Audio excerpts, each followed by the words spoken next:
welcome back to the channel. I'm JP, and this is my outdoors DIY channel.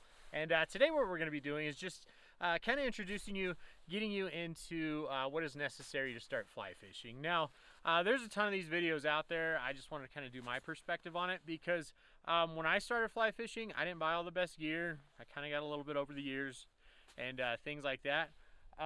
But it's kind of intimidating as you get out there and you start to see everything that's available. So I'm just going to break it down as simply as possible so that you know what is necessary, what's not necessary, what's an option, what's a luxury, and things like that.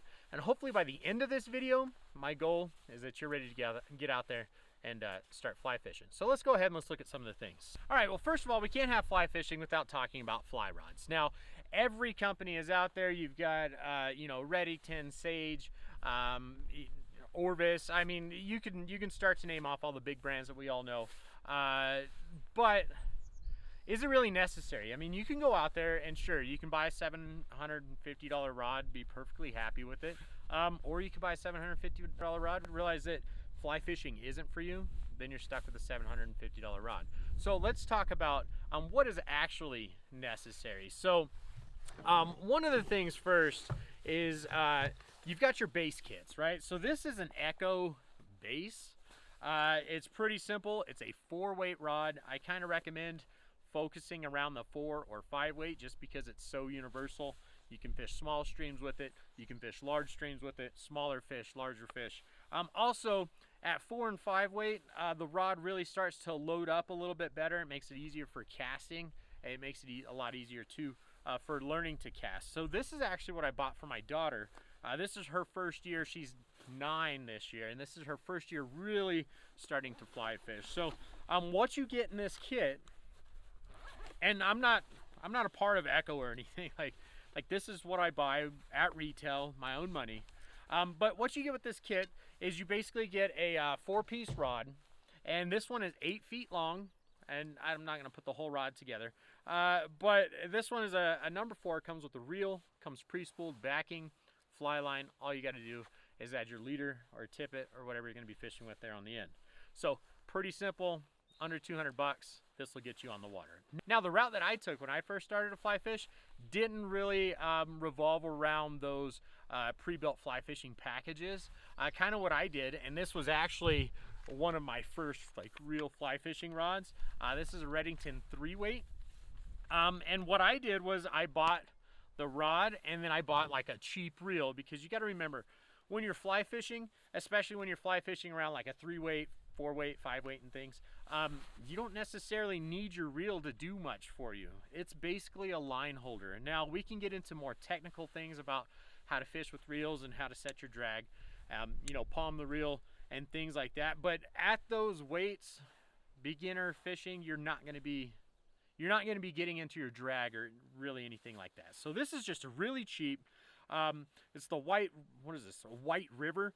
I got this for like 30 bucks, I think, at Cabela's, right? I can't remember if it came pre-spooled or not, but $30. And then I did buy a decent rod just because I believe you are better off if you think that you're going to stay into it.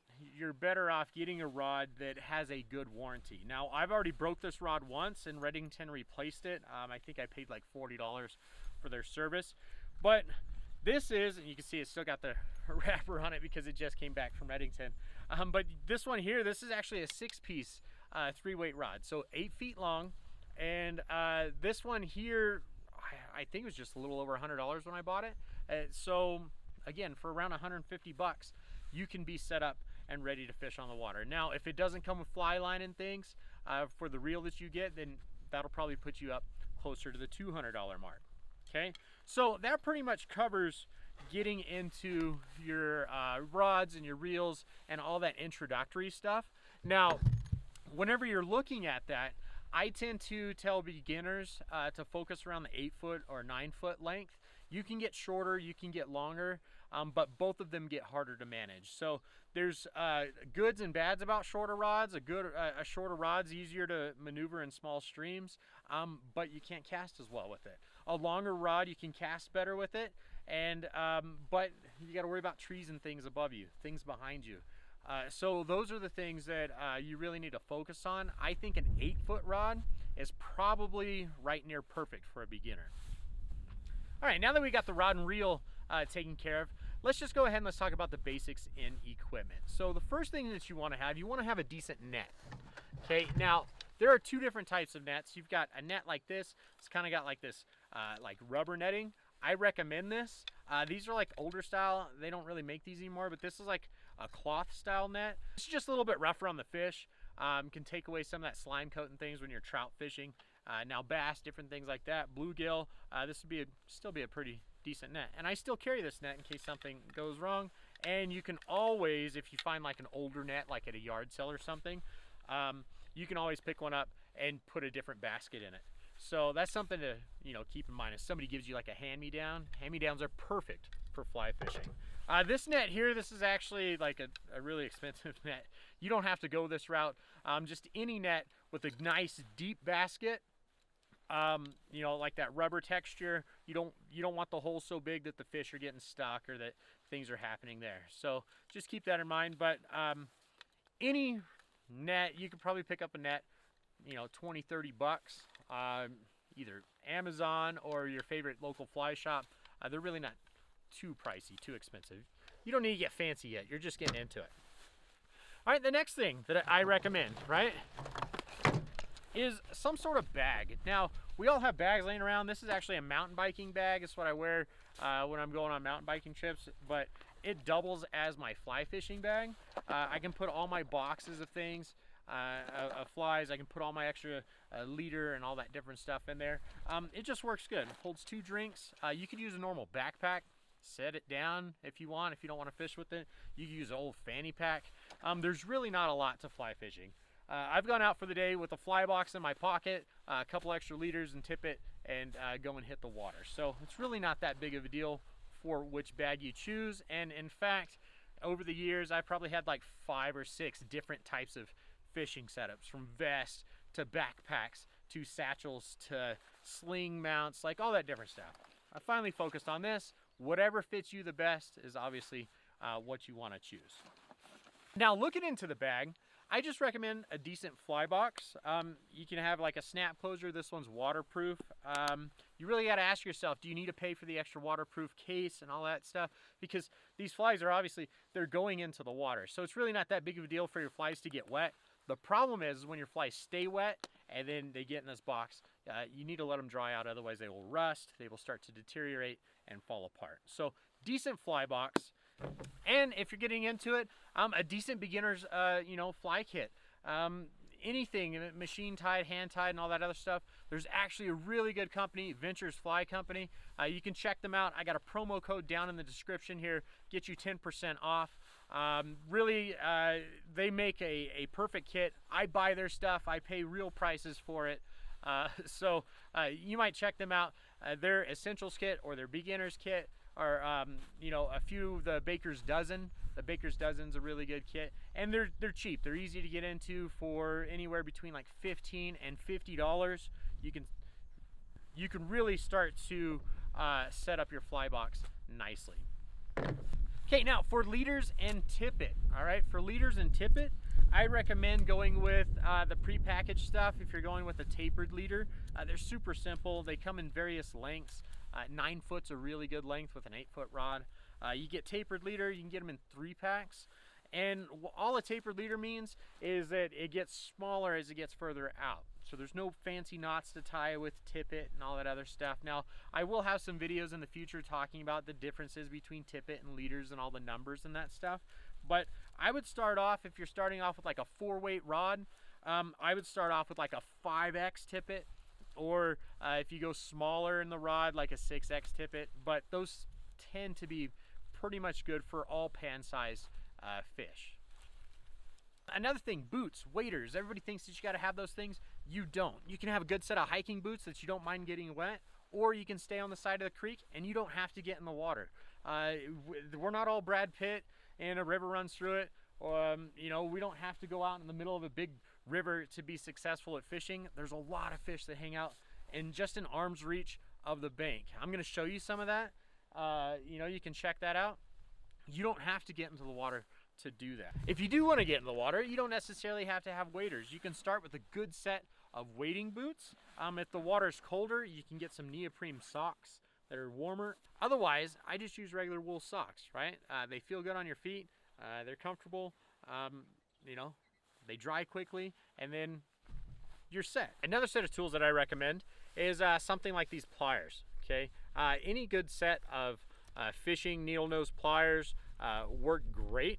These just happen to be, you know, fly fishing specific, but you just want to be able to get those hooks out, crimp barbs, cut line, and all that different stuff. So that pretty much covers everything that you need to get into fly fishing. So I'm going to go ahead really quick. I'm going to show you just a basic setup for how to set up your fly rod so that you can get out there and get on the water as quickly as possible. So when you're setting up your fly rod, the first thing that you're going to do is you're going to want to assemble it. Now you're going to have anywhere between 4 and 6 pieces. Some rods, the older ones, are 2 pieces. This one's a 6-piece rod that I take whenever I go backpacking. It just makes it nice and simple. But what you're going to do is you're just going to line them up. You know, it just goes bigger, smaller, and then I don't know if you can see this on, like most good fly rods, there's a dot that you line up, right? There's 2 dots here, and so you just line those up, and you just basically do that until you get the whole rod assembled. So you don't need to press hard or anything. You just want to get those things together so that you can get them back apart whenever you're ready to take this back down. Now your reel, you're either going to have left hand retrieve, right hand retrieve. I'm a left hand retrieve. I hold with my right hand, I retrieve with my left hand. And so what you're going to do here is you're basically going to seat this reel. So depending on what side it's set up, right, and that goes into the notch there. Then you twist this little base piece right here, and then this tightens in to hold it into place. Okay, again, finger tight. It doesn't have to be too tight. You just want it to hold into place and not wiggle or wobble or things like that. All right, and now you got your fly reel. Now, if you're looking how to set up your new fly reel, go ahead and check out this video here. That'll show you everything you need to know there. Okay, and we're gonna take, I actually have my leader on here, so we're gonna take our leader and we're gonna run it up through each of these eyelets all the way out the top. When you're doing this, you wanna make sure that you don't have any twists around the fly rod, that everything is going through straight. And if you have a place to lay your fly rod, it actually makes it a little bit easier, because, you know, 8 feet, well, 8 feet is 8 feet. It's hard to reach the top. All right, so for this setup, I'm going to go with the 9-foot 6X tapered leader. And what I'm going to be doing first is when you get it out of the package, you're going to very carefully unravel this. So you just kind of got to watch how it goes. Otherwise, you will end up with a tangled mess. Just pull it slowly. You might have some of that end that wants to tangle and tighten on itself, and you don't want any knots in your brand new leader. So most modern fly lines have a welded loop in the end. If they don't, I'll put some videos down in the comments that you can check out, or just let me know and I'll reply to you in those comments. But most of them have a welded end. Now, so you take the welded loop from your fly line and you just push it through that leader. Okay, so now you've got it just like that right there. Now we're going to go back and we're going to take the end of this tapered leader, and it's tiny, so you just got to keep track of it. Then you take that right there, and then that goes through the welded loop now.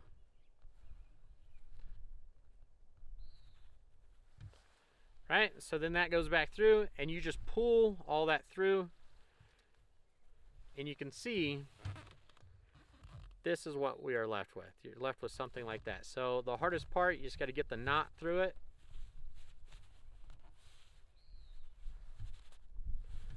You can see once you get that knot through, you pull, and that's it. You just want it to kind of lay down flat, right? But now here's the thing. I'm left with a leader that's all twisty and curly like this. They make fancy line straighteners and all that other stuff, but you don't need it. Just pinching your 2 fingers together, you can pull, see, and it straightens it out. Okay, it's just the heat of your fingers. If you don't want to do that, you can get to different sections and just pull on it like that. I've seen people hook a tree branch and yank on it, straighten it out that way, but I'm just going to go through here and just making sure that I'm not like kinking the line and or anything like that. I'm just going to pull this through my fingers, and now you see how my leader just just lays there nice and straight. The thinner it is, the easier it is to do that. The thicker parts, you might have to go over it a few more times. All right, now let's talk about basic knot tying on your fly. And so for this one, I'm just gonna do like a simple clinch knot. All right, now for tying that knot, you're just gonna start off with whatever fly you're gonna be using. For me, I'm just using this little parachute-y type. You don't need to worry about the name, but it's got that little parachute on it. This is a very good searching fly. And I recommend anything that's kind of like that pattern, you know, to set up with. But I'm gonna go through here. I'm gonna go through the eye of the hook.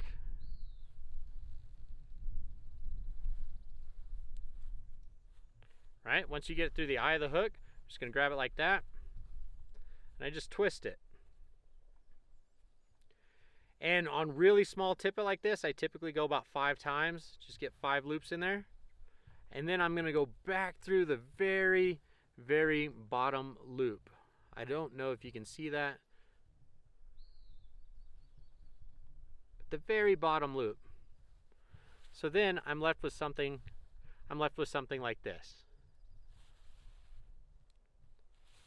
All right, then gotta lubricate it, and you just pull it down on itself. On tiny flies like this, on tiny line, you don't have to worry about like improved clinch or any of this other special knots that you could do. I like to tie a trilene knot.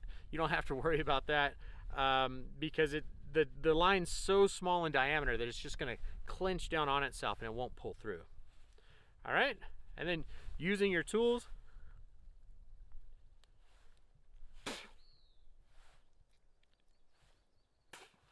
and then we're just gonna take that down on the end. Once you do that, you got your fly, just hook it in the loop.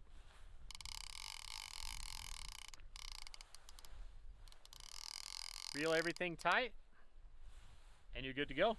So you can see there's really no need to go out and buy all this equipment that everybody's using on their Instagrams and their social media posts and all this other stuff. You can get by with just a few essentials, and I imagine you can have a good fly set that's gonna last you for years and years for about 250 bucks. Now that might sound like a big chunk of change, but the thing is, like, at that price range, you can always get your money back out of it if fly fishing isn't something for you.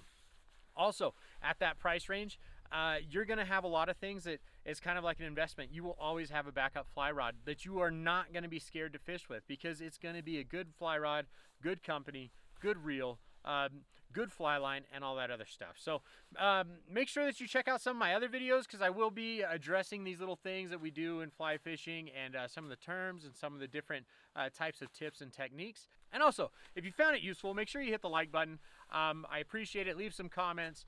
Make sure that you ask any questions that you might have, and I will try to answer those. Another thing too, if you haven't already done so, make sure that you hit that subscribe button, because I'm going to be out here and we're going to be catching some beautiful California golden trout, and that video is going to be coming out and you don't want to miss it. So as always, thanks for watching, guys. Stay tuned, and I'll catch you on the next video. And I almost forgot the best part. All this, you get a member shout out. So I just want to say congratulations to the very first member, Anais Gutierrez. Thanks for being an outdoorsman and you know, supporting this channel. So thanks again.